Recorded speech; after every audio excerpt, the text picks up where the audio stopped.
최근 최악의 세대 로우와 키드가 열매 능력 각성 기술을 통해 사항 빅맘과 대치하며 치열한 승부를 펼쳤고, 빅맘은 사항다운 전투력으로 로우와 키드를 위협했었는데요.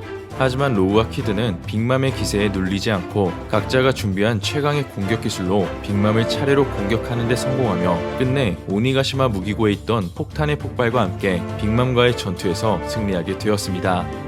이처럼 바다의 황제 사항 빅맘이 오니가시마 전장에서 이탈하며 패배하게 된 가운데 드디어 전설의 열매 각성자가 될 수 있는 루피, 그리고 세계 최강의 생물 카이도와의 마지막 결전이 공개된 이번 원피스 1041화 최신화 내용을 살펴보면, 오니가시마 사이드 성내 무기고에 폭탄을 얼린 야마토와 만난 모모노스케는 과거 800년 전 조이보이의 동료였던 지니샤와 대화를 나눴다며, 지니샤는 과거에 저지른 범죄에 대해서 더 이상 자세히 알지 못한다고 이야기합니다. 한편 니코로빈의 생포를 위해 와노쿠니에 배치된 세계정부의 함선 앞에 모습을 드러낸 지니샤는 너의 명령을 기다리고 있다며 너와 함께 싸울 거라고 이야기하자, 야마토는 그런 지니샤와 대화를 할 수 있는 모모노스케의 모습을 보고 매우 행복한 표정을 짓게 됩니다. 이어 그 모습을 지켜본 야마토는 무척이나 놀라하며 역시 오뎅의 예상대로 너는 이 세상을 새벽으로 이끌어줄 사람이라고 언급하자, 모모노스케는 야마토를 통해 아버지 오뎅의 일지를 읽었던 기억을 회상하는데, 한편 모모노스케는 오뎅의 일지에 기록된 가장 끝 페이지, 로저와 오뎅이 마지막 섬에 당도했을 때 무엇을 보고 웃었는지 마지막 페이지에 관한 기록이 뜯겨져 있었다며 오뎅의 목표가 진짜 무엇인지 모르겠다고 생각하게 되고, 이어 아버지가 지금 와노쿠니에 있었어도 여전히 이 나라를 개국하고 싶어 하실까라며 와노쿠니에 남아있는 사람들을 걱정함과 동시에 개국의 의미를 다시 한번 생각하게 됩니다. 그 시각 오니가시마 3층 후쿠루쿠조와의 결전에서 승리한 라이조는 불길을 끄기 위해 비명을 지르며 땅에 몸을 던지는 모습을 보여주게 되고, 이어 때마침 그곳을 지나던 징베가 라이조를 목격하자 왜 아직도 도망가지 않는 거지? 라고 묻게 되고, 라이조는 루피의 이름을 언급하며 준비가 거의 끝나가고 있다는 말을 언급하게 됩니다. 한편 성내 2층 오로치와 코무라사키가 있는 보물방에서 오로치는 자신과 함께 오니가시마를 대피할 후쿠로쿠주가 나타나지 않자 매우 긴장하며 격분하지만, 코무라사키는 여전히 연주를 즐기며 오로치를 보물방에 묶어두게 됩니다. 반면 오로치는 긴장감이 극에 달했는지 연주를 하고 있는 코무라사키를 바라보며 당장 멈추라는 말과 함께 너는 항상 왜 가면을 쓰고 있는지 이해할 수 없다며 네가 정말 코무라사키가 맞는지 아니면 유령인지를 묻게 되자, 그 순간 천장이 무너지며 천장 잔해에 오로치가 깔리게 됩니다. 그렇게 지붕이 무너지자 오로치는 코무라사키에게 도움을 요청하게 되고, 이어 코무라사키는 아직 눈치채지 못한 것 같다며 괴물로 변신할 수 없게 해루석으로 찔러놨다는 말을 언급하게 됩니다. 한편 오로치는 지금의 상황에 정신을 차리지 못하자 코무라사키의 말을 사랑한다는 의미로 착각하게 되고, 이어 코무라사키는 자신에겐 사랑이라는 감정이 없다며 방금까지 연주한 이 노래가 자신의 아버지 오뎅이 좋아하던 월희라는 사실을 밝히게 됩니다.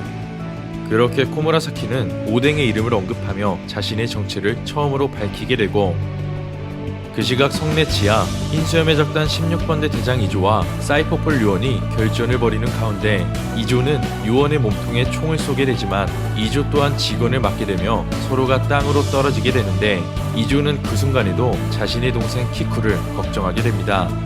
한편 자신의 부하 요원이 이조와 결전을 벌이며 데미지를 입게 되자 그 모습을 지켜본 사이퍼폴의 보스는 어째서 흰수염의 잔당들이 그 녀석을 돕는 거지? 라며 의문을 갖게 되고, 이어 그 순간 전보벌레의 벨이 울리기 시작하자 사이퍼폴의 보스는 오로성의 새로운 지령을 전해듣게 됩니다.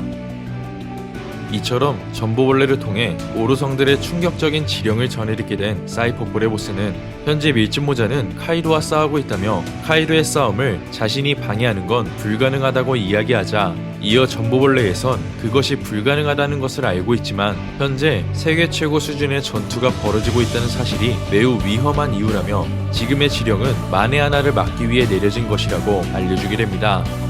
한편 사이퍼폴에게 패배했던 스워드의 대장 드레이크는 빈손으로 죽지 않는다는 말과 함께 다시 한번 일어서게 되고, 이어 사이퍼폴의 보스는 여전히 세계 정부의 전부벌레와 이야기를 나누게 되는데, 그 시각 네코마무시와 캐럿 그리고 완다는 섬 밖으로 떨어질 수 있기 때문에 오니가시마 돔 안쪽으로 이동하게 되고, 이어 조로를 찾기 위해 이동했던 프랑키가 오니가시마 상공 아래로 떨어질 수도 있었던 조로를 발견하며 안전히 구출하게 됩니다. 이어 라이브 플로어 전장, 사항 빅맘을 쓰러뜨렸다는 사실에 키드 해적단과 하트 해적단은 여전히 환호성을 지르며 승리를 만끽하고 있었지만, 이내 옥상에서 잔해물이 떨어지게 되자 그 모습을 지켜본 키드는 카이도의 이름을 언급하게 되고, 이어 로우는 카이도가 결국 내려오게 될 거라며 지금의 우린 이길 가능성이 없다는 사실을 이야기합니다.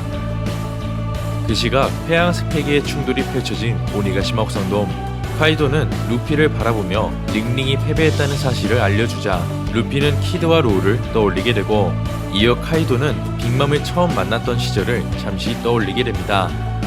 과거 아름답고 젊은 빅맘과 처음으로 마주했던 날, 빅맘은 카이도를 바라보며 몇 살이냐고 나이를 묻게 되자 카이도는 그런 빅맘에게 자신의 나이를 밝히게 되고, 이어 카이도의 나이를 알게 된 빅맘은 록스 해적단에 들어온 건 처음이지 라며 록스를 너무 믿지 말라는 말과 함께 자신은 바다의 왕이 될 여자라고 소개합니다. 그렇게 다시 현재로 돌아온 카이도는 자신과 오랫동안 알고 지내온 빅맘을 떠올리고, 이어 바로 얼마 전 원피스를 얻으러 같이 가자고 맹세했는데 이런 변고가 일어났다며 다시 한번 주룡팔개 기술을 사용하려 하자 그 순간 루피가 카이도의 변신하는 틈을 놓치지 않은 채 기어포스 스네이크맨으로 변신해 해양색 패기가 실린 공격으로 카이도를 공격하게 됩니다. 이어 루피는 지금의 기회를 놓치지 않기 위해 기어포스 스네이크맨의 방향 전환에 따른 가속 공격 기술 히드라의 사용과 제트 컬버린으로 카이도를 무차별적으로 공격하게 되고, 그렇게 카이도는 회양색이 실린 루피의 일격에 엄청난 데미지를 입게 됩니다. 마지막으로 루피는 카이도를 바라보며 너의 야망이 뭔지는 잘 모르지만 와노쿠니 사람들에게 피해를 준 건 사실이라며 이번 공격이 마지막 기어포스라는 말과 함께 반드시 와노쿠니에서 널 쫓아내주겠다는 말을 끝으로 이번 원피스 1041화가 끝이 나게 됩니다. 이번 화를 통해 오르성이 주목한 제거 대상은 지니샤가 아닌 고무고무 열매를 먹은 루피라는 것이 밝혀졌기 때문에 루피가 먹은 고무고무 열매가 수백 년이나 각성한 일이 없었던 악마의 열매라는 사실을 알 수 있었습니다. 이처럼 고무고무 열매의 비밀이 점점 밝혀지며 과거 샹크스가 세계 정부가 호송 중이던 고무고무 열매를 빼앗은 이유도 밝혀질 수 있는 가운데, 과연 루피는 기어포스를 넘어선 새로운 기어의 변신과 각성 모습을 카이도와의 마지막 전투에서 보여주게 될지는 다음화 원피스 1042화 풀버전에서 확인할 수 있을 것 같습니다. 이번 영상은 여기까지입니다. 시청해주셔서 감사합니다.